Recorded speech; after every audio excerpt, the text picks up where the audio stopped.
They called it Whispers in Oil. An enormous canvas, 7 feet high, 6 feet wide. The background was dark, almost black, but it was not solid. If you stared long enough, shadows moved, faces appeared. Some swore they saw open mouths, as if people were screaming inside it.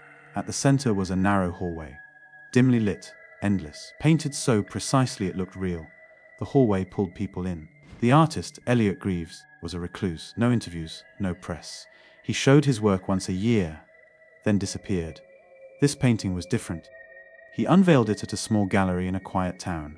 No title, no description, just a black cloth pulled away as the guests gasped. The first disappearance happened that night. A woman named Marla stepped close to the canvas. Too close. She reached out. Some say her fingers brushed the paint, and then gone. Right there in front of a dozen people, she vanished. No flash of light, no scream. Just 1 second she was there, the next she was not. People thought it was a performance. Until the police came, no one could explain it. The footage caught nothing but static where she had stood. The painting was removed from the gallery, locked in a storage unit by the authorities. Elliot Greaves was questioned but gave no answers. He only said, "It needs to breathe." That night, Elliot vanished. His apartment was empty. No signs of struggle. But the front door was open, and the walls were covered in sketches. Sketches of people with blank faces. The painting reappeared 3 days later. It was found leaning against the outside of a museum 2 towns over. No fingerprints.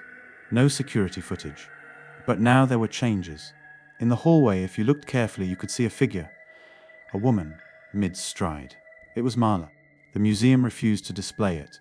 They stored it in a vault deep underground. Still, it moved again. This time, it ended up in the living room of a college art professor. He had once been Elliot's mentor. By morning, he was gone. And in the painting, now 2 figures stood in the hallway, Marla and him. Their backs were to the viewer, as if walking deeper into the darkness. Experts examined the canvas. No tampering, no prints. The paint was still wet in places, like it had never dried. Someone tried burning it. The fire refused to catch. Others claimed it whispered at night. Muffled voices from behind the canvas. One brave curator, desperate for answers, set up a live stream. A camera on the painting 2047. 3 days passed, nothing. Then during the 4th night at 2:41 a.m., the feed went black for 10 seconds. When it returned, the curator was gone. And 3 figures were now in the painting. Each one clearer than before. Each one facing the hallway's vanishing point. The painting had become a trap. It was moved again. Sealed behind glass. Hidden in a private collection. The location was never revealed. But stories began to spread. Of people dreaming about the painting. Of a hallway that stretched forever. Of standing at its edge, hearing someone call their name.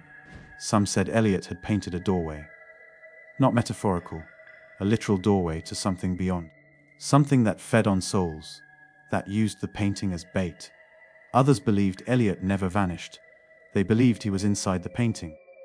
In a recent video uploaded to a dark corner of the internet, a man claimed to have located the painting in a locked basement in Prague. The man stood in front of it, shaky and pale. He said the hallway was longer now, brighter, and he heard footsteps from within. The video ended abruptly. His account was deleted the next day, but a screenshot showed one final thing: 4 figures. And the 4th looked like Elliot Greaves. Now, rumors swirl. That the painting seeks people. That it moves on its own. That once you see it, even in a photo, you are marked. People have gone missing across the world. Always near galleries, always near black canvases. And each time the painting is updated, the hallway stretches further. The faces become clearer. And if you stare long enough, you might see your own.